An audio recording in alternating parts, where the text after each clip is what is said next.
Warahmatullahi wabarakatuh. Alhamdulillahilladzi amarna bitarkil manahi wa fi'lil ta'at. Asyhadu an la ilaha illallah wa asyhadu anna Muhammadan 'abduhu wa rasuluh. Allahumma salli wa sallim ala sayyidina Muhammadin ad-da'i biqaulihi wa fi'lihi ila ar-rasyad wa ala alihi wa ashabihi al-hadina ila as-shawab. Amma ba'd, yang sama-sama kita muliakan Ayahanda Tuan Guru Haji Lalu Mahsun Abdul Hafiz, yang mudah-mudahan beliau tetap disehatkan, mudah-mudahan keberkahan ilmunya kepada kita semua terus mengalir. Yang saya muliakan Al-Ustaz Abdul Hakim, Tuan Guru Haji Amiruddin, dan Al-Ustaz Muhammad Darwan, juga Al-Ustaz Kakanda Haji Lalu Agus Effendi, yang mudah-mudahan kita doakan mereka semua tetap disehatkan oleh Allah Subhanahu wa taala, dimudahkan segala urusannya, dan mudah-mudahan dibahagiakan baik di dunia maupun di akhirat kelak. Yang saya hormati, yang saya banggakan adik-adikku para mutakharrijin, yang mudah-mudahan kita seluruhnya diberkahi ilmu kita oleh Allah Subhanahu wa taala. Yang pertama, saya memohon maaf yang sebesar-besarnya karena keterlambatan dan tidak tepat waktu untuk hadir di tempat ini, walaupun saya sudah berusaha maksimal mungkin. Kemudian yang kedua, mutakharrijin itu bermakna man talaqqa dirasata bihi wa anhaha, orang yang belajar ilmu di satu tempat kemudian dia tuntaskan pendidikannya. Jadi alhamdulillah, pelunggu sami wahai adik-adikku adalah orang-orang yang sudah mentuntaskan pendidikan di Pondok Pesantren Selaparang ini.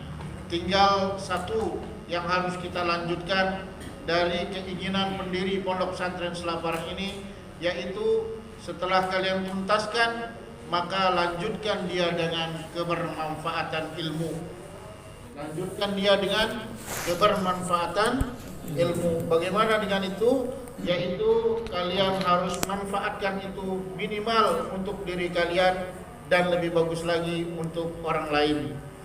Dan tidak mudah melakukan itu kecuali kalian bekali diri dengan ilmu itu sendiri. Faqidu syai' la yu'ti. Bagaimana mungkin kalian akan mengajarkan sesuatu sedangkan kalian enggak punya ilmunya? Oleh karenanya kita bekali diri kita dulu, baru kita berikan kepada orang lain. Dan ilmu itu tidak habis-habisnya. Ilmu itu berbagai macam sumbernya. Oleh karenanya kalian terus belajar, sebagaimana kami di hadapan kalian ini terus belajar. Baik yang kita pelajari dari lembaga-lembaga formal maupun di luar lembaga formal, terus belajar. Kemudian selanjutnya saya punya beberapa mimpi, beberapa keinginan. Setiap saya melakukan ibadah umroh dan haji, hanya itu yang saya inginkan. Mudah-mudahan pondok pesantren ini besar, bukan bangunannya, bukan kemegahan fisiklinya, akan tetapi adalah besar kemanfaatannya untuk masyarakat Islam dan muslimin. Dan saya bermimpi mudah-mudahan ke depan, terutama santriwati kita tidak dilihat oleh banyak orang karena dia berjalan dari asrama putri menuju Pondok Pesantren Selaparang. Saya menginginkan santri putri itu ada di satu asrama, atasnya itu adalah kelas-kelasnya, atau di belakang adalah kelas-kelasnya. Jadi diganggu dengan kita santri putri dengan lain kecuali kita sendiri. Itu yang saya inginkan. Kemudian tempat ini saya bermimpi selalu ini adalah asrama, sekaligus ini adalah sekolah untuk yang putra. Kemudian di tempat saya dan di tempat Ustadz Darwan itu, di sanalah tempat rumah guru-gurunya. Tidak ada lagi yang bolak-balik naik motor. Tidak ada lagi yang terlambat waktunya karena jauh tempat tinggalnya. Di sana adalah guru-guru kita. Di sana adalah para pendidik-pendidik kita. Kemudian kita punya satu hall, tempat yang begitu besar untuk pertemuan, liqa, yang bertemunya semua dari ibtidaiyah sampai mahatnya.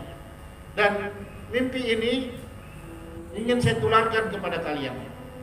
Mimpi ini mari kita bermimpi bersama.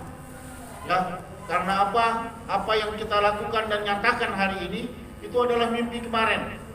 Dan saya yakin kalau kita bersama-sama mimpi hari ini, maka dia akan menjadi kenyataan di masa yang akan datang. Kemudian yang terakhir, mohon dalam sebuah organisasi, ketua itu bukan one man show.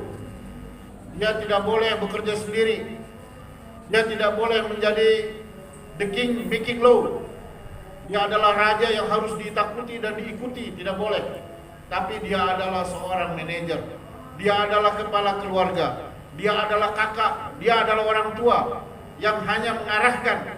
Kemudian kita yang di bawahnya, semua sub-sub bidang, semua biro-biro, semua seksi-seksi, ini adalah bagaikan mata rantai yang semua programnya itu saling ikat. Ya, semua saling ikat. Jadi bikinlah target 1 tahun ini, keorganisasian kalian mau dibawa kemana dia? Targetnya apa dia? Kalau kita tentukan target, maka semua bidang harus bergerak. Jangan banyak-banyak program tapi tidak ada dilakukan. Sedikit program tapi kaya fungsi. Kemudian tidak boleh ada yang merasa diri paling benar. Semua bermanfaat. Sepeda yang selalu digunakan oleh Ustadz Hakim itu semuanya berfungsi. Hatta pentil bannya itu berfungsi, walaupun dia tidak jelas dilihat. Dan yang terakhir, organisasi yang kalian ini, itu ayat yang dibacakan oleh Ustadz Mansur tadi, tidak lain dan tidak bukan adalah bermarjah kembalinya kepada Al-Quran dan Sunnah Rasulullah Sallallahu Alaihi Wasallam. Wala nufhamul Quran was Sunnah illa bi al-qawaid al-lughah al-arabiyyah. Kita tidak bisa memahami Quran dan Sunnah Rasulullah kecuali kita memahami sendiri bahasa Arab. Jangan dengarkan orang yang mengatakan kalau kita belajar bahasa Arab itu adalah cikal bakal radikalisme, cikal bakal terorisme. Ini jangan didengarkan dulu. Belajar terus bahasa Arabnya. Di sini alhamdulillah ada Al-Ustadz Haji Abdul Hafiz. Ya, beliau selalu ketemu saya kalau melakukan umrah dan haji. Kalian belajar darinya bahasa Arab.